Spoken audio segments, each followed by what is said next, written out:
São Francisco ainda hoje é conhecido por muitos como o padroeiro da ecologia. Nos seus escritos, temos contatos com vários relatos que contam a proximidade do Santo de Assis com a criação de Deus. O próprio Papa Francisco, que escolheu o nome do santo para o seu pontificado a partir do testemunho do jovem de Assis, escreveu uma encíclica que tem como título Laudato Si, convidando a refletir sobre a casa comum. Francisco vai descobrir estes sinais da criação.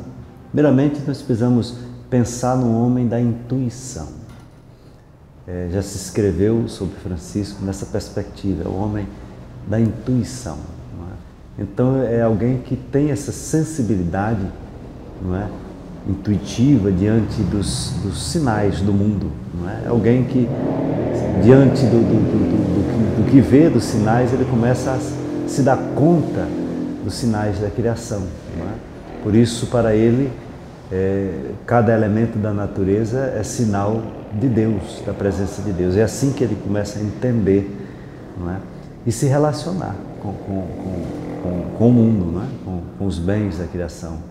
E por isso ele é esse sinal, não é? Permanente.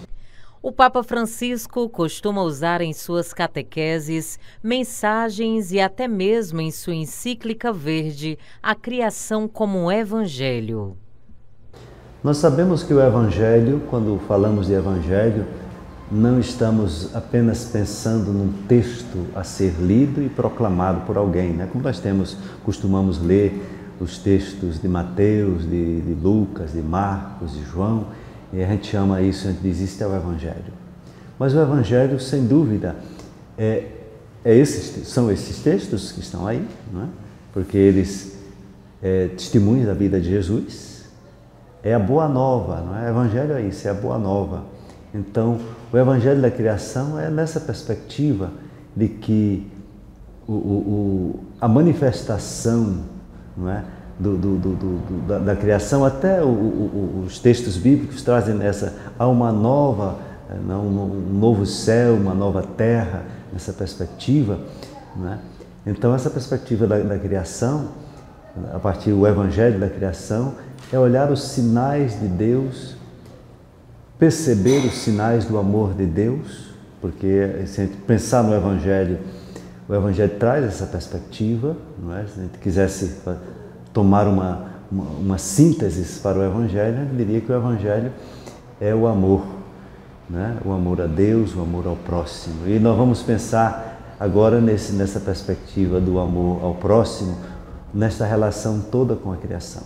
Ao mesmo tempo, precisa ser o nosso amor para com os sinais da criação, com todas as criaturas, e ao mesmo tempo que experimentamos este amor de Deus através dos sinais da criação.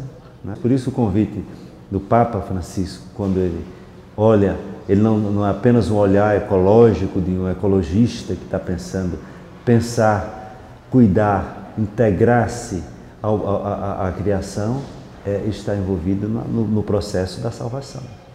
Com esta percepção ecológica, vamos conseguindo viver a sabedoria do Evangelho. Em Canidé, um espaço proporciona esta proximidade e, ao mesmo tempo, impulsiona em nós uma mudança de mentalidade sobre nossa relação com a casa comum. O Zoológico São Francisco, muito mais do que um atrativo turístico, é um espaço que nos convida e nos ensina a como Santo de Assis vivia a integridade do Evangelho. A missão do Zoológico São Francisco, a gente já vem há algumas décadas trabalhando tanto na conservação de animais da nossa caatinga, como animais também da fauna brasileira. Além disso, a maioria dos zoológicos existe 4 viés, que é o da educação ambiental, o do lazer também, claro. E a gente costuma dizer que o nosso zoológico tem um 5º viés, que é o da espiritualidade franciscana, visto que São Francisco ele tinha uma relação íntima com os animais, de extremo respeito, extrema admiração por esses animais, de considerar eles tão importante quanto a nossa vida, né? A vida humana. Tanto que na pregação de São Francisco ele pregava tanto para pessoas como para animais. Dizem que as andorinhas o seguiam, né? Os pássaros o seguiam. Então ele tinha uma espiritualidade tão grande que entrava em conexão com os animais, que seriam uma natureza mais pura, né? Que são seres muito puros. Então eu me sinto muito feliz por estar participando do cuidado com essa criação de Deus, né? E com essa missão que São Francisco representou tão bem quando esteve aqui na Terra. Bem, a gente faz trabalho de enriquecimento ambiental, né? Porque os zoológicos, em sua maioria, nós recebemos animais que não podem mais retornar à natureza, né? Então são animais que vão viver a vida inteira aqui conosco. Então são animais idosos que a gente tem que ter um cuidado maior, né? Questão que tem doenças ortopédicas, a gente tem animais bem velhinhos, a gente também tem cuidados dentários, né? Com a dentição desses animais, a questão da alimentação.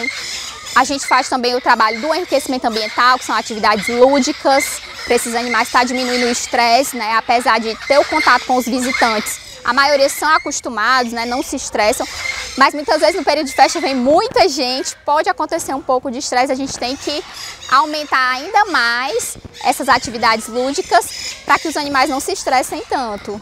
Especificamente aqui no zoológico, trabalhar com todos esses seres maravilhosos, né? Que temos a oportunidade, somos todos assim bem sensibilizados, né? Inspirados por São Francisco, para que a gente tenha esse cuidado, esse olhar especial, esse amor, sabe? E realmente fortalecer diariamente esse nosso sentimento, para que os animais eles possam receber esse amor, assim como São Francisco, né, nos mostrou como deve ser, sabe? Então são grandes desafios, mas também é muito gratificante, sabe? É de muita alegria poder realmente estar junto aqui, deles aqui, né? Para mim é uma gratidão imensa. Gratidão a Deus, gratidão a São Francisco também, né? Penso que a Escola de São Francisco é tão importante para o nosso tempo, não é? Nós temos um mundo bonito, com grandes desafios, não é? E precisamos sempre, inspirados por este ensinamento de São Francisco, cuidar, né? Precisamos encontrar novas maneiras, sempre novas maneiras de cuidar, de nos relacionar com o mundo, né? Cuidar das nossas cidades, não é? A gente pode pensar, junto a partir dessa perspectiva de São Francisco, cuidar melhor os nossos espaços, das cidades, dos campos, não é? Cuidar melhor do uso da água. Nós ainda precisamos avançar muito mais nisso, né? Precisamos cuidar muito melhor da terra. E nós temos já tantos meios que oferecem, não é, essas luzes para que a gente possa cuidar, não é? Já tem sinais de agricultura, de vida sustentável no campo e na cidade. Então são sinais que são apresentados para nós, que nos apontam como sinal para que a gente possa cuidar. E o romeiro precisa cuidar, vir aqui ao santuário, a gente precisa incentivar sempre mais. O que a gente puder fazer para ajudar nesse processo, você que participa, que entende que o cuidado da criação é desde que você coloca um descartável no lugar certo, não é? Um copinho que você usou, então você coloca ele no lugar certo, você já está colaborando com o bem da criação. Cheio de amor, ai,